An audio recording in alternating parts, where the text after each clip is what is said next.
이번 다큐는 NHK 우주대기행 8부작 중에서 7편 블랙홀, 그러니까 은하를 뒤흔드는 수수께끼 천체죠. 어둠 속에 숨은 채로 가까이 다가가는 건 모두 집어삼키는 괴물 같은 존재 블랙홀. 숨어있다 그러면 뭔가 굉장히 상상력을 불러일으키죠. 보이질 않으니까. 최근 들어 이 블랙홀이 뜻밖에도 은하계의 생성과 진화에 크게 기여했다는 사실이 밝혀지고 있다. 우주는 그 탄생 이후로 정체된 것이 아닌 끝없는 팽창을 계속하고 있다. 잇따른 최첨단 관측 장비의 등장으로 예전에 알 수 없었던 새로운 사실들이 속속 밝혀지고 있다. 블랙홀은 우주 곳곳에 존재하며 특히 은하의 중심에 자리 잡고 있어서 그 은하를 유지하는 중심체 역할을 한다. 그러니까 블랙홀을 중심으로 은하가 회전하고 있는 거죠. 우리 은하수 은하에도 거대한 블랙홀이 있다는 거죠. 모든 은하에 있다는 얘기예요. 블랙홀은 탄생 이후 1억 년 가까이 왕성한 활동을 벌이면서 몸집을 불리지만 그 은하 내에서 일정한 크기가 되면 활동을 멈추고 잠이 든다.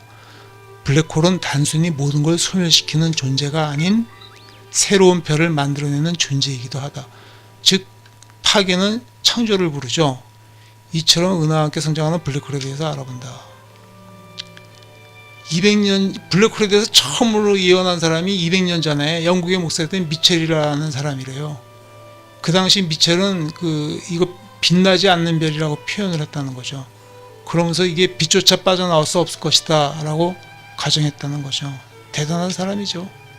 200년 전에. 원자탄의 아버지 오펜하이머가 블랙홀의 생성 원리를 발표했는데 블랙홀은 별의 죽음으로 탄생하는 것이다. 이렇게 이제 말했다는 거죠. 이제 백조짜리 목 부분에서 발견한 X선 보이질 않으니까 뭐 X선이나 전파망원경 이런 걸로 이제 잡아내는 거예요. 그 옆에 태양의 30배나 되는 별이 5일마다 보이지 않는 중심을 한 번씩 회전한다는 거죠. 태양의 30배나 되면 이게 무슨 한 베텔기우스 정도 되나? 그 정도 되는 큰 별이 보이지 않는 그 물체를 중심으로 돌고 있다는 얘기죠. 근데 이런 것들이 곳곳에서 목격이 된다는 거죠. 관찰이 되고. 그러니까 블랙홀은 곳곳에 존재하는 겁니다. 결국은. 그 뉴멕시코주의 전파망원경 이런 데서 은하수 은하의 중심부에서 강력한 전파를 포착했다는 거죠. 블랙홀이 있으면 암시하는 거죠. 하와이 마우나케아 섬 캑전문대 여기는 망원경 지름이 세계 최대래요. 근데 여기도 이제 은하수의 중심부를 관찰을 하고 있는데 어른거림 보정 기술을 이용한다 그래요. 이거는 이제 레이건 때 그 스타워즈 계획의 일환으로 만들어 발명된 거라 그러는데 군사적으로 이제 이용하려고 그러다가 그냥 그걸 안 하니까 상업용으로 이제 이용할 수 있게 허용을 한 거죠. 그래가지고 블랙홀이 있다는 걸 다 곳곳에서 관찰이 되는 거예요. 그러니까 은하의 중심에 블랙홀이 있다는 얘기는 은하랑 블랙홀이랑 뗄래야 뗄 수가 없다는 얘기죠. 그러니까 이게 뭔가 밀접한 관련이 있다는 얘기죠. 즉 블랙홀이 은하를 만드는 원동력이 될 가능성이 있다. 이런 얘기죠. 블랙홀 크기가 은하 크기 0.1 내지 0.2% 정도 되면 활동을 중지한대요. 우리 은하수 은하에 블랙홀도 잠이 들었다고 보인다. 그런데 왜 잠이 들었는지 알 수가 없다는 거예요. M87 은하에는 은하수 은하의 30배나 되는 초고대 블랙홀 이런 것도 있다는 거예요. M87 M은 그 메시에라는 프랑스 천문학자죠. 그 자기가 관찰한 거에 대해서 앞에 M자를 붙여갖고 번호를 붙인 거예요. 그런 은하에는 이런 초고대 블랙홀도 관찰이 된다는 얘기죠. 이게 이제 뉴멕시코 아파치 포인트 천문대에서 은하지도를 만들고 있는데 우리가 그 은하의 그 방향은 알아요. 어디 있다. 별자리 같은 거 이제 있으니까. 근데 거리를 모르잖아요. 그게 거리를 측정하려고 한 거죠. 아주 한 부분만 한 거죠. 한 부분만 만든 거죠. 이 은하지도를 만들어가지고 이제 이렇게 뒤에 그 배경화면으로 나오는 게 그 은하지도 만든 거를 좀 보여주는 거예요.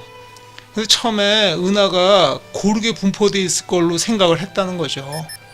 근데 이걸 만들어 놓고 보니까 은하가 고르게 분포되어 있는 게 아니라 몰려 있다는 거예요. 몰려 있다는 걸 보면은 이게 은하들끼리 서로 뭔가 영향을 주고받고 있다, 이런 생각이 든다는 거죠. 그러니까 우리 그 태양계도 행성이 독립되어 있는 것처럼 보이지만 교류가 있다는 얘기거든요. 별들끼리도 완전히 독립되어 있는 걸로 보이지만 또 교류가 있고, 은하조차도 독립된 게 아니라 교류가 있다는 얘기죠. 근데 지금 안드로메다 은하가 우리 바로 옆에 있지만 시속 500만 km 속도로 다가온다는 거예요, 지금.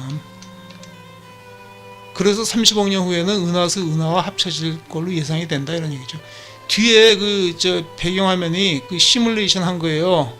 두 개의 은하가 합쳐지는 거를 시뮬레이션 해갖고 만들어 놓은 거거든요, 이게. 그러니까 은하의 형성과 관련 있어 보이는 최대의 신비 블랙홀의 수수께끼를 푸는 작업이 이제 시작되었다.